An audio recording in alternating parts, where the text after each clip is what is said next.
नमस्कार दोस्तों। समय और समझ दो ऐसी चीजें होती हैं जो हमेशा एक दूसरे के सामने होती हैं, कभी भी वो एक ही तरफ को नहीं होती। समय और समझ जिसने दोनों को कंट्रोल किया और एक तरफ को किया वो इंसान कामयाब हो जाता है। जब तक समय होता है बहुत से लोगों को चीजें समझ नहीं आती, और जिस वक्त वो चीज़ें समझ आती है समय तो जा चुका होता है, आपके हाथ से वो अपॉर्चुनिटी निकल चुकी होती है। ऐसे ही रिलेटेड आज मैं आपको एक कहानी सुनाने वाला हूँ जिससे शायद हम अपने एक्चुअली जो लाइफ जी रहे हैं उसमें जो मिस्टेक्स करते हैं शायद हम आने वाले टाइम पे वो मिस्टेक ना करें।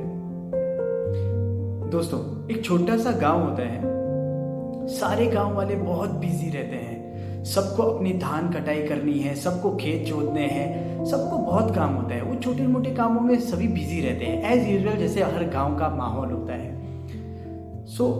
वहाँ पर एक प्रॉब्लम होती है कि वहाँ पर बारिश बहुत कम होती है। अब मॉनसून का पीरियड आता है, बारिश हो रही होती है। सभी किसान यूजुअली क्या करते हैं कि थोड़ा थोड़ा पानी इकट्ठा कर लेते हैं, कहीं पर गड्ढा करके या फिर बाल्टी में ऐसा कहीं पर पानी इकट्ठा कर लेते ताकि वो बाद में उसका यूटिलाइज कर पाए।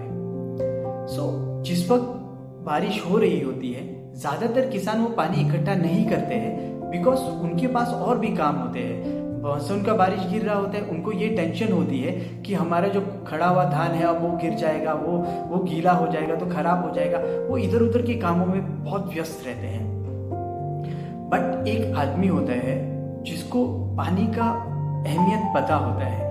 वो आदमी क्या करता है, सबसे पहले वो पानी भरता है, पानी भर के अपने घर पे रखता है, फिर धान को उठाने के लिए चला जाता है क्योंकि जितने धान भीगने थे तो वो भीग ही गए होंगे। बट पानी को संभालता है, हर बार वो ऐसा ही करता है और अपने घर के पीछे जो यूजुअली उन लोगों ने गड्ढा बनाया होता है वहाँ पर पानी भरने के लिए छोड़ देता है। हर बार वो नाली साफ करता है। यूजुअली क्या होता है, जहाँ पर पानी भरने के लिए वो गड्ढा बनाया होता है, पानी जाते वो नाली बंद हो जाता है। आपको बार बार वो नाली को देखते रहना पड़ता है कि ताकि पानी बारिश का वहां पर जाता रहे। जब वो ये पाता है कि सारे गांव वाले पानी तो भर नहीं रहे तो वो सबके नाली का हिस्सा वो अपने तरफ को कर देता है और पानी बह के उसके गड्ढे में भरना शुरू हो जाता है।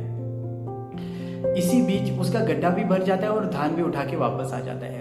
अब जहाँ पर गांव वाले ये सोच रहे होते हैं कि बारिश तो अभी और होगी क्योंकि मानसून है, बारिश तो होती ही रहती है, चलो देखते हैं। वो अपना काम पहले करने लग पड़ते हैं। काम करते करते उनको ये रियलाइज होता है कि अब शायद मानसून खत्म हो सकता है, हमें अपने गड्ढे भर लेने चाहिए।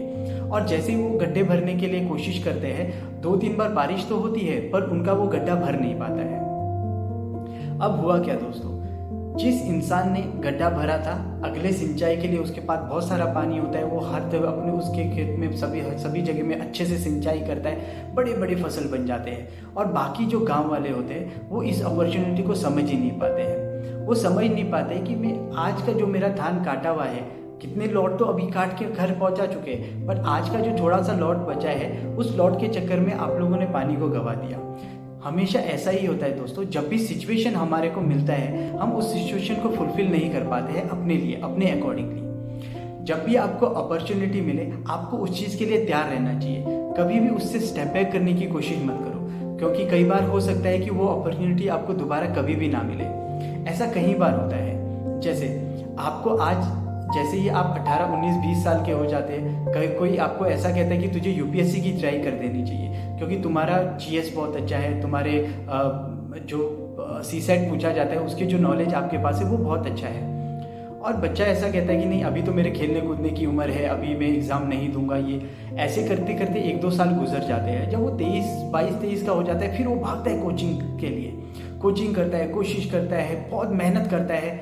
बट जैसे जैसे वो फेल होता जाता है वो और सीखता है, और फेल होता है फिर और सीखता है। धीरे धीरे जब ऐसा वक्त आ जाता है, जब वो गोल्डन पीरियड आ जाता है, जब उसको सक्सेस मिलना होता है, जिस पर्टिकुलर टाइम पे उसे सक्सेस मिलना हो जाता है उसका एज लिमिट खत्म हो जाता है। इसीलिए कहा जाता है दोस्तों, समय और समझ दोनों एक साथ नहीं आते।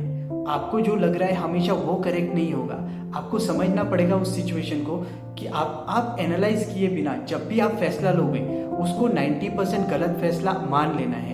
आप अपने सबकॉन्शियस माइंड में ये रखो, जब भी मैं किसी भी चीज़ को एनालाइज किए बिना ही ये सोचूं कि अभी बहुत टाइम है मैं बाद में कर लूँगा, उस केस में सोचो कि मैं 90% रिस्क में हूँ और 10% ही ऐसे चांसेस है कि मैं जो सोच रहा हूँ वो हो पाएगा।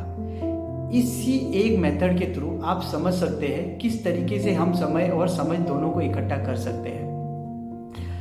इसी नोट के साथ मैं ये वीडियो ख़त्म करने वाला हूँ दोस्तों, कि जब भी आपको कोई अपॉर्चुनिटी मिले आपको उसको पहले ही तैयार रहना पड़ेगा। जिस वक्त अपॉर्चुनिटी मिले फिर उसके लिए भागोगे, आप कभी भी सेल्फ प्रिपेयर नहीं रह पाओगे। अगर आप सेल्फ प्रिपेयर ही नहीं हो तो आप कैसे कह सकते हो कि वो आप अचीव कर पाओगे। नमस्कार दोस्तों।